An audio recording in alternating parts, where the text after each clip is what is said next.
Question number 11। अब चलते हैं अगले क्वेश्चन के ऊपर, that is question number 12। Right one equation each for decomposition reaction in which energy is supplied in the form of heat, light और electricity. देखो हमें डिकम्पोजिशन रिएक्शन के एग्जांपल देने, किस तरीके से देने, हमने पार्ट 1 में पढ़ा था कि डिकम्पोजिशन रिएक्शन के भी 3 तरीके हैं, जिसमें आ जाता है थर्मोलाइसिस, इलेक्ट्रोलाइसिस और फोटोलाइसिस, जिसे आप थर्मल डिकम्पोजिशन रिएक्शन भी कह सकते हो, इलेक्ट्रिकल डिकम्पोजिशन रिएक्शन भी कह सकते हो और फोटोलाइटिक डिकम्पोजिशन रिएक्शन भी कह सकते हो। तो इन तीनों के हमें एग्जांपल देने। थर्मल मतलब जिसमें हीट आ जाती है, हीट के प्रेजेंस में रिएक्शन होगा। इलेक्ट्रोलाइसिस जिसके अंदर इलेक्ट्रिसिटी के प्रेजेंस में होगा, और फोटोलाइसिस मतलब लाइट के प्रेजेंस में होगा। सो इनके एक एक एग्जांपल देख लो।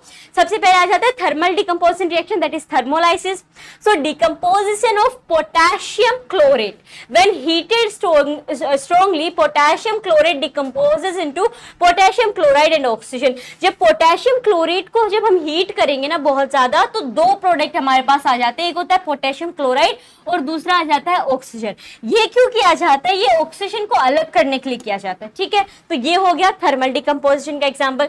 दूसरा आता है इलेक्ट्रोलाइटिक डिकम्पोजिशन रिएक्शन, जिसे हम इलेक्ट्रोलाइसिस भी कहते हैं। तो इसका example decomposition of sodium chloride on passing electricity through molten sodium chloride, it decomposes into sodium and chlorine. देखो इसका एग्जांपल क्या है कि जब सोडियम क्लोराइड है, दैट इज 2NaCl, जब इसके थ्रू इलेक्ट्रिसिटी पास की जाती है तो क्या होता है, 2 प्रोडक्ट आते हैं हमारे पास, that is sodium plus chlorine, ठीक है।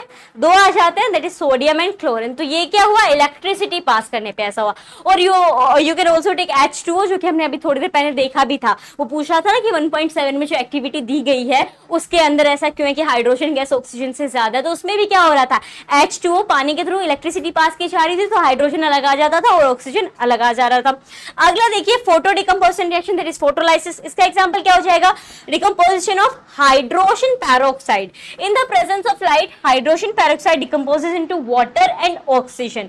देखो हाइड्रोजन पेरोक्साइड के थ्रू जब हम लाइट को पास करेंगे ना, तो हमारे पास वाटर अलग आ जाता है और ऑक्सीजन अलग आ जाती है, that is 2H2O2, light gives us 2H2, ठीक है।